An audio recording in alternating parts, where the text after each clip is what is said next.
Hi hello ಎಲ್ಲರಿಗೂ ನಮಸ್ಕಾರ. ಇವತ್ತು ನಾನು ಎಗ್ ಬುರ್ಜಿ ಮಾಡೋದು ಹೇಗೆ ಅಂತ ಹೇಳ್ಕೊಡ್ತಾ ಇದ್ದೀನಿ, ಬನ್ನಿ ನೋಡೋಣ. ಗ್ಯಾಸ್ ಮೇಲೆ ಪಾತ್ರೆ ಇಟ್ಕೊಂಡಿದ್ದೀನಿ. ಅದರಲ್ಲಿ 3 ಅಥವಾ 4 ಸ್ಪೂನ್ ಎಣ್ಣೆ ಹಾಕ್ಕೊತಾ ಇದ್ದೀನಿ. 1 ಟೀ ಸ್ಪೂನ್ ಸಾಸಿವೆಯನ್ನು ಹಾಕ್ತಾ ಇದ್ದೀನಿ. ಆಮೇಲೆ 3 ಈರುಳ್ಳಿನ ಸಣ್ಣಾಗಿ ಹೆಚ್ಚಿಕೊಂಡು ಹಾಕ್ತಾ ಇದ್ದೀನಿ. ಅದು ಕೆಂಪಗಾಗೋವರೆಗೂ ಹುರಿಬೇಕು. ಅದರ ಜೊತೆಗೆ ಮೆಣಸಿಕಾಯಿನೂ ಫ್ರೈ ಆಗಬೇಕು, ಅಂದರೆ ಸ್ವಲ್ಪ ಖಾರ ಕಡಿಮೆ ಆಗುತ್ತೆ ಫ್ರೈ ಆದಷ್ಟು. ಆಮೇಲೆ ಕರಿಬೇವನ್ನು ಹಾಕ್ತಾ ಇದ್ದೀನಿ.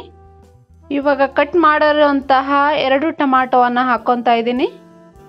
1 ಟೀ ಸ್ಪೂನ್ ಉಪ್ಪು, ಆಮೇಲೆ ಅರಿಶಿನ, 1 ಚಮಚ ಖಾರದ ಪುಡಿ, ಇವಷ್ಟನ್ನು ಹಾಕಿ ಚೆನ್ನಾಗಿ ಕಲಿಸ್ಬೇಕು. ಸ್ಮೂತ್ ಆಗೋವರೆಗೂ ಫ್ರೈ ಮಾಡಬೇಕು. ಅದ್ರ ಮೇಲೆ ಎಣ್ಣೆ ಬಿಡಬೇಕು, ಅಲ್ಲಿವರೆಗೂ ಫ್ರೈ ಮಾಡಿ.